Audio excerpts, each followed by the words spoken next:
Welcome back everyone, welcome to my channel. स्वागत है आप लोगों का। तो चलिए आगे स्टार्ट करते हैं। ये सतीश चंद्रा बुक की जो हमने सीरीज स्टार्ट की हुई थी, आज उसका 19वां चैप्टर देखेंगे, सांस्कृतिक और धार्मिक। इससे पहले हमने चैप्टर 18 में देख लिया है, ग्रामीण जीवन और समाज वगैरह कैसा था। ठीक है फ्रेंड्स, मुग़ल काल में। तो इसके बाद हमारे 20वां और 21वां चैप्टर रह जाएगा, फिर ये मुग़ल काल कंप्लीट हो जाएगा। फिर उसके बाद मैं आपको चैप्टर नंबर 1 से कराऊँगा। ठीक है फ्रेंड्स, 1 से कम 12 तक चैप्टर। इसमें टोटल 21 चैप्टर थे। हमने 12वें चैप्टर से स्टार्ट की थी, बाबर से। तो अब इसके स्टार्टिंग के चैप्टर कराऊंगा 21 चैप्टर होने के बाद, मुग़ल काल ख़त्म होने के बाद। तो चलिए फ्रेंड्स स्टार्ट करते हैं। आज हम देखेंगे कि उस टाइम सांस्कृतिक और धार्मिक विकास कैसे हुआ। ठीक है फ्रेंड्स, अगर किसी ने इससे पहले की वीडियो ना देखी हो तो प्लेलिस्ट में जाकर देख सकता है। तो चलिए वीडियो स्टार्ट करते हैं। देखते हैं उत्तर भारत में गुप्त काल के बाद मुग़ल काल को दूसरा शास्त्रीय काल कहा जा सकता है। फ्रेंड्स, आप भी इसे एकदम कहानी की तरह स्टार्ट देखेंगे, जैसे हमने 2-3 चैप्टर देखे हैं। आप कहानी की तरह देखना और धीरे धीरे आपको ये याद हो जाएगा। एक बार चैप्टर देख लेना, अगर किसी को ना समझ आए तो दोबारा देख लेना। इसमें कुछ जहाँ भी समझाने लायक होगा मैं समझाऊँगा, बट थोड़ा स्पीडली चलेंगे। ठीक है फ्रेंड्स, तीव्र गति से चलेंगे। उत्तर भारत में मुग़ल काल के बाद क्या कहते हैं, उत्तर भारत में गुप्त काल के बाद मुग़ल काल को दूसरा शास्त्रीय काल कहा जा सकता है। ठीक है फ्रेंड्स, इस विकास क्रम के दौरान भारतीय परंपराओं का मेल मुग़लों द्वारा लाई गई तुर्क ईरानी संस्कृति से हुआ है। ठीक है फ्रेंड्स, इसमें यह बताया गया कि जो हमारा गुप्त काल था ना, चंद्रगुप्त मौर्य वगैरह का काल था, उसमें संस्कृति का विकास हुआ। उसके बाद इसमें क्या कहते हैं, मुग़ल काल को दूसरा सांस्कृतिक काल कहा जा सकता है। इसमें भी बहुत सारा विकास हुआ और मुग़ल अपने द्वारा जो संस्कृति लाई थी वो तुर्क और ईरानी थी। ठीक है फ्रेंड्स, अब चलते हैं आगे। अब देखेंगे वास्तुकला, मुग़लों ने क्या क्या बनवाया है। ठीक है फ्रेंड्स, मुग़लों ने शानदार किले, महल, दरवाजे, सार्वजनिक भवन, मस्जिदें, बावलियाँ आदि का निर्माण करवाया। ठीक है फ्रेंड्स, उन्होंने बहुत सारे अनेक सुंदर बाग भी लगवाए। महलों में आराम गाहों में बहते हुए पानी का उपयोग मुग़लों की एक खास विशेषता थी। ठीक फ्रेंड्स, यहाँ तक समझ गए होंगे मुग़लों ने क्या क्या बनवाया ऊपर लाइन में। और जैसे महल वगैरह थे ना, महल या आरामगाह आज के टाइम ये कह लो फार्म हाउस वगैरह में, आज के टाइम का जो फार्म हाउस वगैरह होते हैं तो उनमें महलों के बीच में मतलब बहते हुए पानी के झरने वगैरह होंगे, उस टाइम की बात हो रही है। वही बता रही कि ये इनकी खास विशेषता थी। ठीक है फ्रेंड्स, आगे चलते हैं। ये आगे ये मैंने पढ़ाई दिया कि ये देखो आगे लिखा ना, बाबर बागों का बहुत शौकीन था। उसने आगरा और लाहौर के आसपास बाग लगवाए। ये जब मैंने बाबर आपको पढ़ाया था तो बता दिया था। ठीक है फ्रेंड्स, पढ़ने को आप पढ़ सकते हैं, ये लाइन भी ऐड कर सकते हैं, लेकिन ये ऑलरेडी मैंने करा दी है। अब आगे चलते हैं। कश्मीर का निशान बाग, लाहौर का शालीमार बाग और पंजाब की तलहटी में स्थित पिंजौर गार्डन, ये बहुत अच्छा है फ्रेंड्स। कभी और टाइम मिले तो आगे देखना। पंजाब की तलहटी में स्थित पिंजौर गार्डन आदि मुगलकालीन बाग आज भी शेष है। ठीक है फ्रेंड्स, अब चलते हैं आगे। शेरशाह का, ये लिखा है शेरशाह का सासाराम बिहार में मकबरा और दिल्ली के पुराने किले में उसकी मस्जिद वास्तुकला का शानदार नमूना माने जाते हैं। ठीक है फ्रेंड्स, आगे चलते हैं। वे वास्तुकला के मुगल पूर्व शैली के चरमोकर्ष और नई शैली के प्रस्थान बिंदु हैं। ठीक है फ्रेंड्स, यही बताया गया जो वास्तुकला के जो चरमोकर्ष और क्या कहते हैं प्रस्थान बिंदु हैं, मुगल कला के पूर्व शैली के चरमोत्कर्ष और प्रस्थान बिंदु माने जाते हैं ये। ठीक है फ्रेंड्स, आगे चलते हैं। आगे देखते हैं अकबर ने, ये यूपीएससी का पूछा हुआ है क्वेश्चन। यूपीएससी पता नहीं 16-17 में पूछा था यहाँ से क्वेश्चन। अकबर ने आगरे का किला लाल बलुआ पत्थर से बनवाया था। क्वेश्चन उस टाइम ये आया था कि यूपीएससी में कि जो आगरे का लाल किला है वो कौन से उससे बनाया गया, तो वो बलुआ पत्थर से बनाया था। ठीक है फ्रेंड्स, ऑप्शन में बलुआ पत्थर था और यही इसका राइट आंसर था। देखना, अकबर ने आगरे का किला लाल बलुआ पत्थर से बनवाया यहाँ लिखा हुआ है फ्रेंड्स, देख लेंगे। अब चलते हैं आगे। किले का निर्माण अपने उत्कर्ष पर दिल्ली में जा पहुंचा, जहां शाहजहां ने प्रसिद्ध लाल किला बनवाया। ठीक है फ्रेंड्स, कई बार क्वेश्चन पूछा गया है कि लाल किला किसने बनवाया, शाहजहां ने। ठीक है फ्रेंड्स, याद रखेंगे।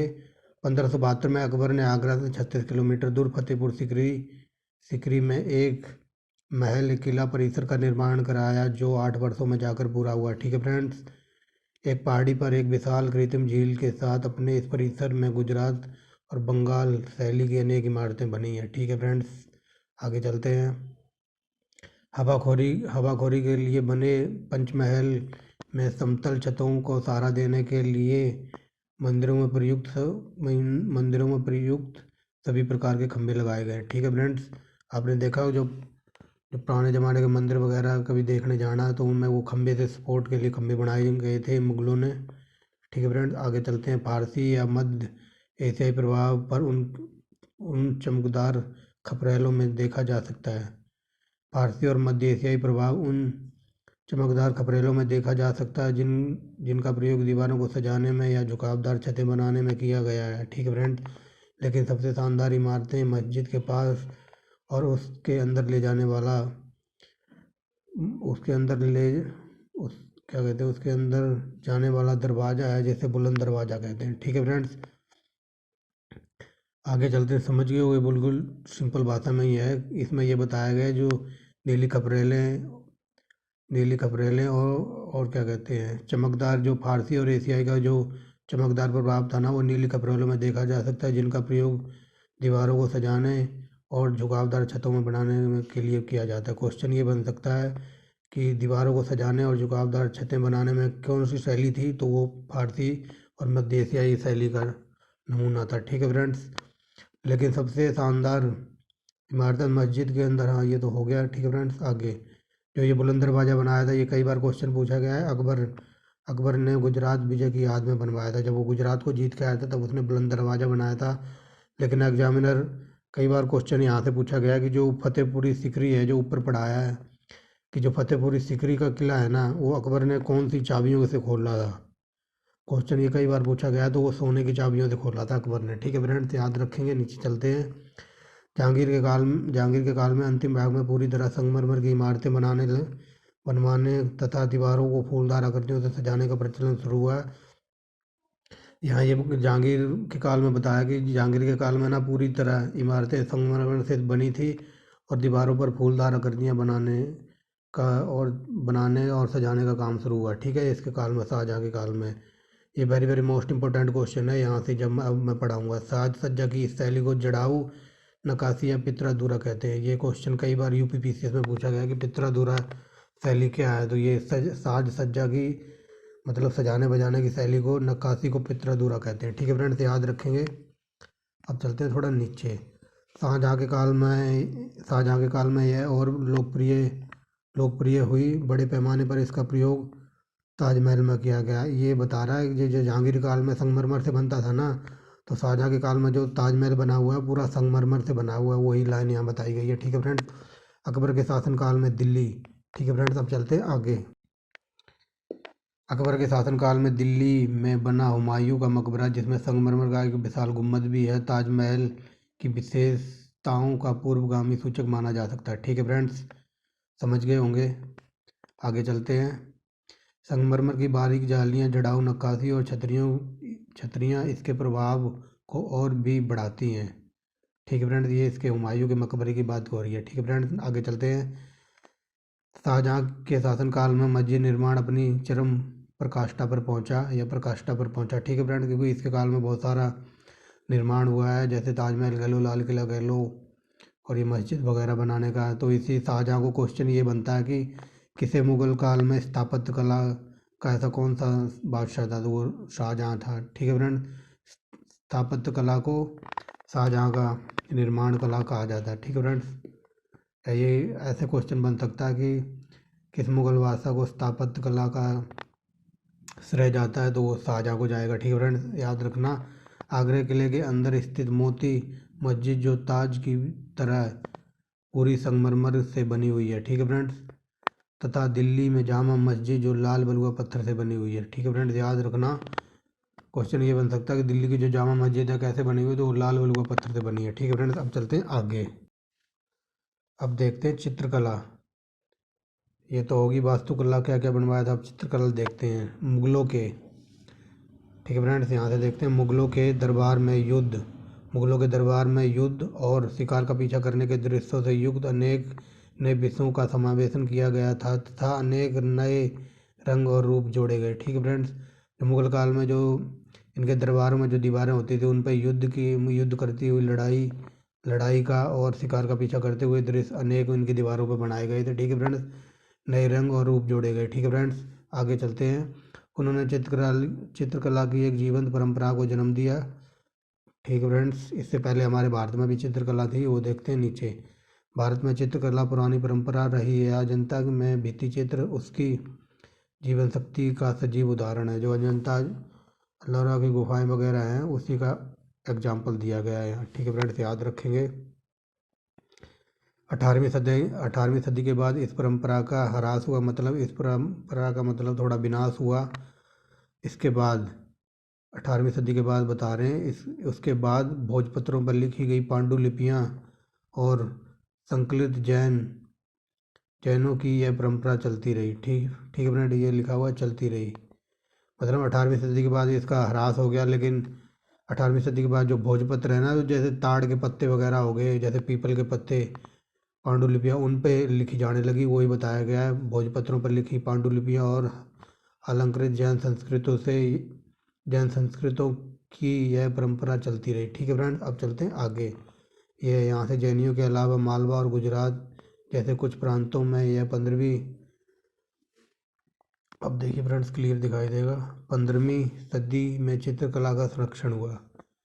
ठीक है फ्रेंड्स, जैनियों के अलावा मालवा और गुजरात में कुछ प्रांतीय क्षेत्रों में 15वीं सदी में चित्रकला को संरक्षण दिया। मतलब 15वीं सदी में जैनियों के अलावा जो मालवा और गुजरात के शासक रहे होंगे उन्होंने 15वीं सदी में चित्रकला को संरक्षण दिया। ठीक है फ्रेंड्स, आगे चलते हैं। तो चलिए देखते हैं। जब ईरान के दरबार में रहते हुए हुमायूं ने दो ताज चित्रकारों को अपनी सेवा में रखा था, जो फिर उसके साथ भारत आ गए थे। मैंने आपको पीछे पढ़ाया था कि हुमायूं, जब लड़ाई होती है तो हुमायूं अपने देश को छोड़कर ईरान भाग जाता है, क्योंकि युद्ध में बहुत मार काट होती है, तो ये अपनी जान बचाने के लिए ईरान भाग जाता है। तो वहीं की बात हो रही है कि वहाँ जाके ये दो नए चित्रकारों को अपने साथ रखता था और फिर उनके भारत ले आया। ठीक है फ्रेंड्स, अकबर के शासनकाल में उसके नेतृत्व में शाही कारखानों में से एक चित्रकला का संगठन किया गया। ठीक है फ्रेंड्स, अकबर काल की बात हो रही है कि उसके बाद जो बहुत सारे शाही कारखाने थे ना, ठीक है फ्रेंड, उनमें से एक कारखाने में चित्रकला का संगठन किया गया था। ठीक है फ्रेंड्स, आगे चलते हैं। अकबर के दरबार में दो प्रसिद्ध very very most important question है ये ग्रुप डी से लेकर यूपीएससी में तक में पूछा गया क्वेश्चन। अकबरी दरबार में दो चित्रकार दशावंत और दशावंत थे। अकबर के दरबार में क्वेश्चन ऐसे बनता है कि चित्रकार कौन से थे, तो दशवंत और दशावंत थे। याद रखेंगे, वेरी मोस्ट इंपॉर्टेंट है, पीसीएस में कई बार रिपीट हुआ है यहाँ से क्वेश्चन। आगे चलते हैं। दशावंत थे। ठीक है फ्रेंड, अब देखना ये क्या करते हैं। फारसी कथाओं की पुस्तकों के चित्रांकन के अलावा चित्रकारों को जल्द ही महाभारत का फारसी में अनुवाद करने और ऐतिहासिक ग्रंथ अकबरनामा और अन्य ग्रंथों का चित्रांकन करने का काम सौंपा गया। ठीक है फ्रेंड्स, इन अकबर के काल में मतलब महाभारत का फारसी में अनुवाद हुआ था, और अकबरनामा ग्रंथ है वो भी इसी काल में हुआ था। ठीक है फ्रेंड्स, इनके संरक्षण में दशावन और इसके दशवंत के सॉरी फ्रेंड्स, आगे चलते हैं। ठीक है फ्रेंड्स, अब आगे देखते हैं। मयूरी, नीले और भारतीय लाल आदि भारतीय रंगों का प्रयोग किया जाने लगा। ठीक है फ्रेंड, जो भी ये चित्र वगैरह बनाते होंगे उसमें मयूरी नीले रंग और भारतीय लाल रंग का प्रयोग किया जाने लगा। फारसी शैली से प्राय सपाट प्रभाव की जगह भारतीय तूलिका और गोलाई युक्त प्रभाव में ले ली गई, जिसे त्रियामी प्रभाव पैदा हुआ। मतलब जो ये गोलाई युक्त और तूलिका जो प्रभावशाली थी ना, इनको 3D जिसे कहते हैं ना, 3D आजकल 3D प्रिंट है, तो वही बनाने का 3D प्रभाव बनाने के लिए इसका प्रयोग किया गया था। ठीक है फ्रेंड्स, अब चलते हैं Jahangir. Very very most important question, कई बार एग्जाम में यहाँ से पूछा गया है कि चित्रकला का सबसे ज़्यादा संरक्षण किस काल में हुआ, तो वो जहांगीर के काल में हुआ। ठीक है फ्रेंड्स, जहांगीर मतलब इतना मतलब चित्रकारी में पागल था, इसने ये कहा था कि मैं ना, अगर मान लो कोई पेंटिंग है 10 बंदे बनाते हैं उसे, तो ये कह रहा था कि अगर 10 बंदों ने, मान लो किसी एक बंदे ने एक आंख बनाई है, दूसरे ने उसकी आईब्रो बनाई है, ठीक है फ्रेंड, जहांगीर की बात कर रहा था मैं। तो जहांगीर ये कहता था कि मान लो कोई पेंटर है, 10 पेंटर हैं और दसों ने मिल के एक पेंटिंग बनाई, तो मैं उस पेंटिंग को देख के बता सकता हूँ कि इस बंदे ने इस बंदे की आँख बनाई है। मान लो किसी बंदे ने उस पेंटिंग में आँख बनाई है, किसी ने दांत बनाए हैं, किसी ने लिप्स, किसी ने नाक और किसी ने उसकी आईब्रो बनाई है। तो ये कहता था जहांगीर कि मैं इस पेंटिंग को देख के बता सकता हूँ कि कौन से चित्रकार ने इसकी आँख बनाई है और कौन से चित्रकार ने इसकी आईब्रो बनाई है और किसने इसकी गर्दन वगैरह बनाई है। तो इतना मतलब ये चित्रकारी कला में मतलब निपुण था, मतलब देख के ही बता सकता था कि ये मतलब अंग या मतलब ये चित्रकारी मतलब 10 बंदों ने बनाई और उस बंदों ने जो जो बनाया होता उनका नाम बता देता था देख के ही। तो वही लिखा हुआ है यहाँ, जहांगीर जहांगीर जहांगीर मुगल संप्रदाय का एक आम कायदा था कि एक ही चित्र के विभिन्न चित्रकारों व्यक्तियों के चेहरे, शरीर, पैरों के चित्रों में बनाते थे। ठीक है फ्रेंड, ये मैं आपको बता ही चुका हूँ। जैसे ये आप यहाँ पढ़ भी सकते हैं, जहांगीर दावा करता है कि वह किसी भी चित्र में हर चित्रकार का कार्य पहचान सकता था। जैसे मैंने आपको बता दिया है कि कोई पेंटर है, 10 पेंटर हैं, अगर 10 ने अगर मान लो किसी ने आँख बनाई, किसी ने हाथ, किसी ने पैर, तो ये मतलब देख के ही बता सकता था कि ये कार्य इस बंदे ने किया है। ठीक है फ्रेंड, इतना ये ज्ञानी था। अब चलते हैं आगे। जहांगीर के काल में शिकार, युद्ध और दरबार में दृश्यों के चित्र बनाने के अलावा व्यक्तियों व पशुओं के चित्र बनाने की विशेष प्रगति थी। ठीक है फ्रेंड्स, अब चलते हैं थोड़ा नीचे यहाँ पे।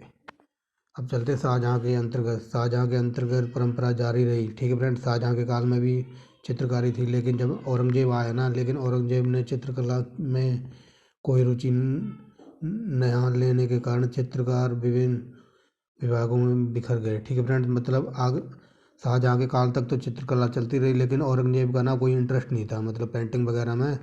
तो वही लिखा हुआ है, कोई रुचि ना लेने के कारण चित्रकार देश के विभिन्न भागों में बिखर गए। ठीक है, मतलब जो चित्रकार वगैरह रहे होंगे वो कहीं और जाके अपना काम धंधा करने लग गए होंगे। तो जब ये यहाँ से चले गए तो आप देखते हैं इससे राजस्थान और पंजाब की पहाड़ी क्षेत्रों में चित्रकला का विकास हुआ। जो चित्रकार यहाँ से चले गए हो, कोई पंजाब चला गया हो, कोई राजस्थान, वही बताया गया है। ठीक है फ्रेंड्स, आगे चलते हैं। चित्रकला की राजस्थानी शैली ने मुगल रूपों और शैलियों के साथ पश्चिमी भारत या जैन चित्रकला के विषयों और पिछली परंपराओं का समन्वय किया। ठीक है फ्रेंड्स, यही बताया गया कि राजस्थानी जो शैली थी वो मुगल शैली से और पश्चिमी भारत जैन चित्रकला की विशेष और पिछली परंपराओं का समन्वय था, मतलब मिला जुला रूप था सबका। ठीक है फ्रेंड्स, इसमें कुछ जैनों का था, कुछ राजस्थानियों का और कुछ मुगलों का। अब चलते हैं फ्रेंड्स आगे, भाषा और साहित्य। ठीक है फ्रेंड्स, अब भाषा वगैरह देखेंगे। अब देखना, अकबर के समय तक उत्तर भारत में फारसी का ज्ञान इतना व्यापक हो चुका था कि फारसी के साथ साथ स्थानीय भाषा हिंदी में राजस्व के दस्तावेजों को रखने की परंपरा को समाप्त कर दिया गया।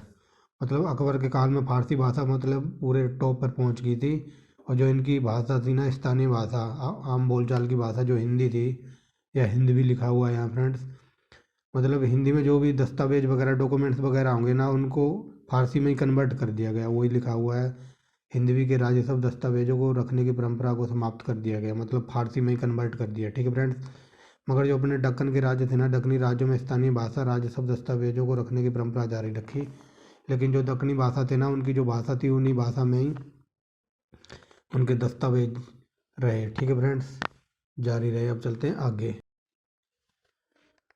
अबुल फजल अबुल फजल एक महान विद्वान, शैलीकार और अपने समय का अग्रणी इतिहासकार भी था। ठीक है फ्रेंड्स, ये अबुल फजल कई बार पूछा गया कि किसके दरबार में था, ये अकबर के दरबार में था, याद रखेंगे फ्रेंड।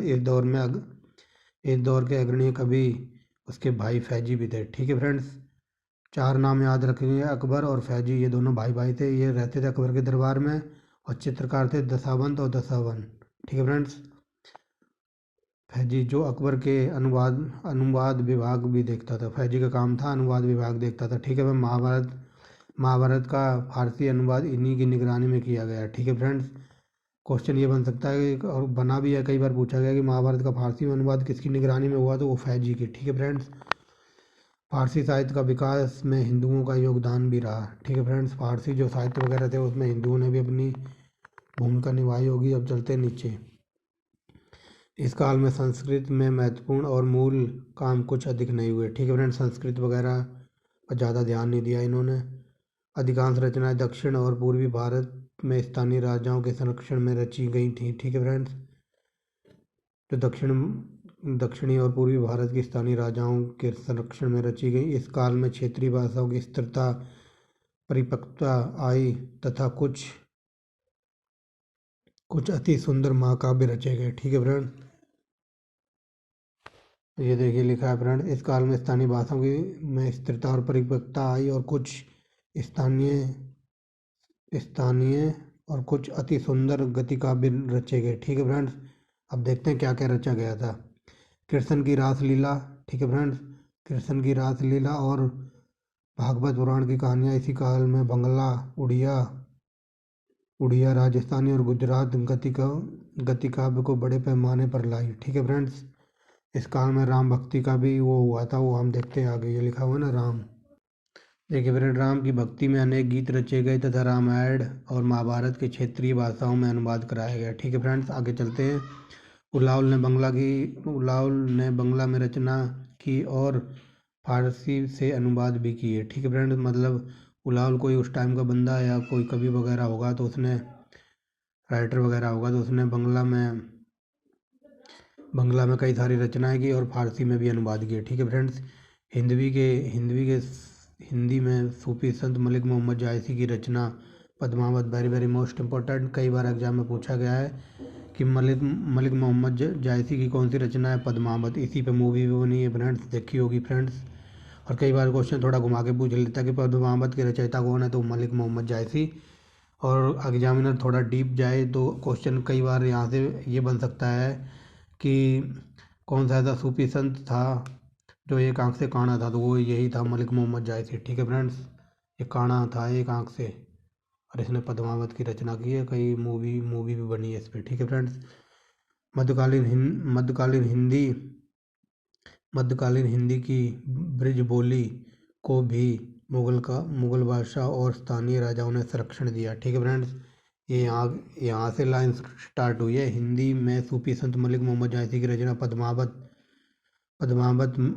ठीक है, पद्मावत मध्यकालीन हिंदी की ब्रज बोली को भी मुगल बादशाह और स्थानीय राजाओं ने संरक्षण दिया। ठीक है फ्रेंड्स, आगे चलते हैं। इस बंदे का नाम कई बार आ चुका है, ये पीछे भी चैप्टर में था, इसने बहुत सारे अच्छे कार्य किए थे। मुगल अमीर अब्दुल रहीम खान ने जीवन और मानवीय संबंधों पर फारसी विचारों के साथ भक्ति और सुंदर काव्यों का समन्वय किया। ठीक है फ्रेंड्स, आगे चलते हैं। सबसे प्रभावशाली हिंदी कवि थे तुलसीदास, जो राम के पूजनीय थे। ठीक है फ्रेंड्स, ये राम की पूजा करते थे। अब चलते हैं नीचे। दक्षिण भारत में एक अलग और स्वतंत्र भाषा के रूप में मलयालम साहित्य रचना का दौर आरंभ हुआ। दक्षिण भारत में उस टाइम मलयालम बोली जाती थी, जो आज भी बोली जाती है। ठीक है फ्रेंड्स, एकनाथ और तुकाराम के साथ मराठी और चरम पर पहुंची। मतलब ये मराठी के जो दो थे संरक्षक, एकाराम और तुकाराम। ठीक है, ये महाराष्ट्र साइड के थे। अब चलते हैं आगे। अब देखेंगे मुगल काल में संगीत। ठीक है फ्रेंड्स, अकबर ने ग्वालियर के तानसेन को संरक्षण दिया, मतलब अपने दरबार में इसको रखा। कई बार क्वेश्चन पूछ लेता कि तानसेन किसके दरबार में थे, तो अकबर के। ठीक है फ्रेंड्स, याद रखेंगे। जहांगीर शाहजहां ने बहुत से मुगल अमीरों ने इस उदाहरण का अनुकरण किया। मतलब जहांगीर और क्या कहते हैं शाहजहां के काल में भी संगीत वगैरह था। ठीक है फ्रेंड, लेकिन अकबर जो ये औरंगजेब है ना, ये बड़ा वैसा था। औरंगजेब ने अपने, ये लिखा है ना औरंगजेब, ये लिखा है जाने का मैं लास्ट लेना है ने औरंगजेब ने अपने दरबार में गायन बंद करा दिया था, मतलब नाच गाना बंद करा दिया था, पर वाद्य बजाना नहीं। ठीक है फ्रेंड्स, जो भी वाद्य तबला वगैरह बजता होगा वो बजाना बंद नहीं करवाया था, लेकिन नाचना गाना बंद करा दिया था। वास्तव में औरंगजेब स्वयं एक सिद्धहस्त वीणा वादक था। कई बार क्वेश्चन पूछा गया है कि कौन सा मुगल सम्राट था जो वीणा बजाता था, तो वो अकबर है। अकबर नहीं, औरंगजेब है, याद रखेंगे फ्रेंड। ठीक है फ्रेंड, अकबर के हरम में रानियाँ तथा शहजादों और अमीरों ने संगीत को संरक्षण देना जारी रखा। ठीक है फ्रेंड्स, अकबर मतलब ये औरंगजेब नहीं, मतलब नाच गाना देखता, जो इसकी रानियाँ वगैरह और शहजादे थे वो नाच गाना खूब जारी रखा उन्होंने, सुनते वगैरह भी होंगे। ठीक है फ्रेंड। शास्त्रीय भारतीय संगीत पर फारसी पर सबसे अधिक किताबें औरंगजेब के दौर में लिखी गई। ठीक है फ्रेंड। जो भारत का संगीत है ना, और जो जिसका फारसी में सबसे ज़्यादा किताब लिखी गई वो औरंगजेब के काल में लिखी गई है। लेकिन संगीत संगीत के क्षेत्र में सबसे महत्वपूर्ण विकास 18वीं सदी में मोहम्मद शाह रंगीला रंगीला बादशाह बोलते हैं इसे। ठीक है। मोहम्मद शाह के काल में हुआ, जो संगीत और संगीतकारों का भारी संरक्षक था। ठीक है फ्रेंड्स। इसको हम देखेंगे आने वाले चैप्टरों में। अब चलते हैं आगे। धार्मिक प्रचार और विश्वास का एकीकरण की समस्याएं। ठीक है फ्रेंड्स। चलिए अब धर्म को देखते हैं। ठीक है फ्रेंड्स। नए आंदोलन में पंजाब का सिख आंदोलन तथा महाराष्ट्र का महाराष्ट्र धर्म आंदोलन थे। ठीक है फ्रेंड्स। सिख आंदोलन आरंभ नानक की शिक्षाओं से हुआ। उसके विश्वास का गुरु परंपरा पर गहरा संबंध था। पहले 4 गुरुओं ने मौन, ध्यान और विद्वता की परंपरा जारी रखा। 5वें गुरु अर्जुन देव थे। ठीक है फ्रेंड्स। याद रखेंगे 5वें गुरु अर्जुन दास ने सिखों का धर्म ग्रंथ संकलन किया, जिसे आदि ग्रंथ या ग्रंथ साहिब भी कहते हैं। ठीक है फ्रेंड्स। गुरुओं में आध्यात्मिक और लौकिक दोनों प्रकार का नेतृत्व समाहित था। ठीक है फ्रेंड्स। इसने जो ग्रंथ बनाया था आदि ग्रंथ या ग्रंथ साहिब, उसमें आध्यात्मिक और लौकिक ग्रंथ दोनों का नेतृत्व समाहित था। ठीक है फ्रेंड। इस बात पर जोर देने के लिए वे अभिजात शैली में रहने लगे। ठीक है फ्रेंड्स। आगे चलते हैं। उन्होंने सिख गुरु के चढ़ावे की वसूली की व्यवस्था आरंभ की। यह उनकी आय का 10वां भाग था। तो इसने ना सिखों के जो चढ़ावे वगैरह आते थे और वसूली वगैरह होती थी, उनकी आय का 10वां भाग होता था। ठीक है फ्रेंड्स। अगर मान लो कोई 100 रुपये कमा रहा है तो 100 का 10वां भाग 10 रुपये। ठीक है फ्रेंड्स। आगे चलते हैं। अकबर सिख गुरुओं से बहुत प्रभावित था, लेकिन बागी शहजादे खुसरो की सहायता के आरोप में जब जहांगीर ने गुरु अर्जुन को कैद किया और यातना से उसकी मृत्यु हो गई, तो टकराव शुरू हो गया। मतलब और जो अकबर था ना, ये मतलब सिखों से बहुत ही सिखों को बहुत अच्छा समझता था, लेकिन जो ये अर्जुन देव थे ना, इसने शहजादे खुसरो की मदद की थी। ठीक है फ्रेंड्स। तो उसी कारण ये जहांगीर इसे अर्जुन को ना बंदी बना लेता और मरवा देता है, तो इनके बीच टकराव शुरू हो जाता है। वही लिखा हुआ है फ्रेंड्स। उनके उत्तराधिकारी गुरु हरगोविंद थे। ठीक है फ्रेंड्स। उनके उत्तराधिकारी गुरु गोविंद के साथ उनके मधुर संबंध विकसित हुए। ठीक है फ्रेंड्स। अब नीचे हमारे लिए कुछ है नहीं, अब आगे चलते हैं नेक्स्ट। अब देखते हैं। इस काल में सिखों और मुगल शासकों के बीच कोई टकराव का वातावरण नहीं था और ना ही हिंदुओं का कोई सुव्यवस्थित दमन किया जाता था। ठीक है फ्रेंड्स। आगे देखते हैं। अपने शासनकाल के आरंभ में शाहजहां द्वारा कोई रूढ़िवादिता नहीं दिखाई गई। मतलब जब शाहजहां जब गद्दी पर बैठा था, तो ये जब शुरू की बात हो रही है, तो इसने कोई रूढ़िवादिता नहीं दिखाई, मतलब कोई कट्टरपना नहीं दिखाया। ठीक है फ्रेंड। अब आगे चलते हैं। लेकिन उसके शासन के अंतिम भाग में उसके उग्रवादी बेटे दारा के प्रभाव के कारण उसका दृष्टिकोण और भी उदार हो गया। ठीक है फ्रेंड। शाहजहां का सबसे बड़ा बेटा दारा रुझान और अध्येयता और सूफी था। ठीक है फ्रेंड्स। ये मतलब पूजा पाठ या धर्म कर्म पे ज़्यादा विश्वास करता था, वही बताया गया है। ठीक है फ्रेंड्स। जो धर्मगुरुओं से विचार विमर्श करना पसंद करता था, मतलब जो धर्मगुरु वगैरह होंगे उनसे बातचीत करना पसंद करता था। काशी के ब्राह्मणों की सहायता से उसने फारसी में गीता का अनुवाद किया। वेरी वेरी मोस्ट इम्पोर्टेंट है। ये पूछा गया क्वेश्चन कि ऐसे पूछा गया कि फारसी में गीता का अनुवाद किसने किया था, तो ये दारा सिकों ने किया था। ठीक है फ्रेंड्स। याद रखेंगे अनुवाद किया था, पर उसका सबसे महत्वपूर्ण कार्य वेदों के श्लोकों का संकलन करना था। ठीक है फ्रेंड्स। जिसकी प्रस्तावना में दारा ने वेदों को कलाक्रम में देवी ग्रंथ और मुकद्दस कुरान के अनुरूप करार दिया। ठीक है फ्रेंड्स। याद रखेंगे। हम नीचे चलते हैं। एक और संत थे दादू, जो जन्मे दो गुजरात में अधिकतर, मतलब एक संत थे दादू जिनका जन्म तो गुजरात में हुआ, पर वे अधिकतर राजस्थान में रहे। ठीक है फ्रेंड्स। वही लिखा है। उन्होंने अपने को हिंदू और मुसलमानों से जोड़ने से तथा दोनों के धर्म ग्रंथों पर सर खपाने से इनकार कर दिया। मतलब इन्होंने ये कहा था कि ना तो मैं हिंदू हूँ ना मुसलमान हूँ और ना ही दोनों के धर्मों में से किसी में अपना सर टकराने से इसने इनकार कर दिया। और इन्होंने ब्रह्म अर्थात परमार्थ की अभिजात पर निरपेक्ष मार्ग का ऐलान किया। ठीक है फ्रेंड्स, तो अब नेक्स्ट पेज पर चलते। देखिए यहाँ लिखा हुआ है, उन्होंने अपने आप को हिंदू और मुसलमान से जोड़ने तथा दोनों के धर्मों पर अपना सर खपाने से इनकार कर दिया। उन्होंने ब्रह्म अर्थात परम सत्य की अविभाज्यता और निरपेक्ष मार्ग का ऐलान किया। ठीक है फ्रेंड्स, इन्होंने ये कहा ना मैं हिंदू धर्म को मानूंगा ना मुसलमान को, मैं कुछ नहीं हूँ, मैं चलो जो परम सत्य है और अविभाज्यता के निरपेक्ष मार्ग का ऐलान किया। ठीक है फ्रेंड, तुकाराम, ये महाराष्ट्र के थे। तुकाराम महाराष्ट्र में मार्गदर्शक के सबसे बड़े प्रतिपादित थे, जो पंढरपुर के थे, जो महाराष्ट्र धर्म का केंद्र था। ठीक है फ्रेंड्स, और जहाँ विष्णु के रूप में विरोठा की उपासना का प्रचलन था, जो स्वयं को जन्मजात शूद्र कहते थे। ठीक है फ्रेंड्स, अब चलते हैं आगे। रूढ़िवादी हिंदुओं की भावनाओं को बंगाल में नवद्वीप या नदिया के रघुनंदन ने व्यक्त किया। ठीक है फ्रेंड, मुगल काल में धर्म शास्त्रों में सबसे प्रभावशाली लेखन माने जाने वाले रघुनंदन ने ब्राह्मणों के विशेष अधिकारों का ऐलान किया।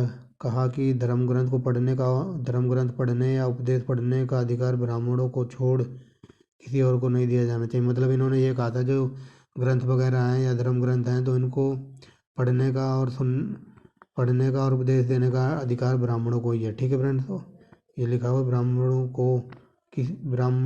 को छोड़ किसी और को नहीं है। ठीक है फ्रेंड्स, अब आगे चलते हैं, दिखाई दे रहा होगा। अब देखिए ये है कि धर्म ग्रंथों को पढ़ने और उपदेश देने का अधिकार ब्राह्मणों को छोड़ किसी और को नहीं है। ठीक है फ्रेंड्स, हम नीचे देखते हैं महाराष्ट्र में रामदास। ये राम याद रखना वेरी वेरी मोस्ट इम्पोर्टेंट है, कई बार क्वेश्चन पूछा गया है कि शिवाजी के गुरु कौन थे, तो वो रामदास थे, याद रखेंगे।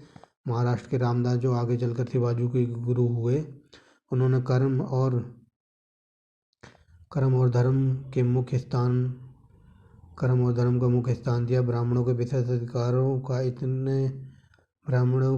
अधिकारों का भी इतने ही मुखर ढंग से दावा किया। ठीक है फ्रेंड्स, अब नीचे देखते हैं।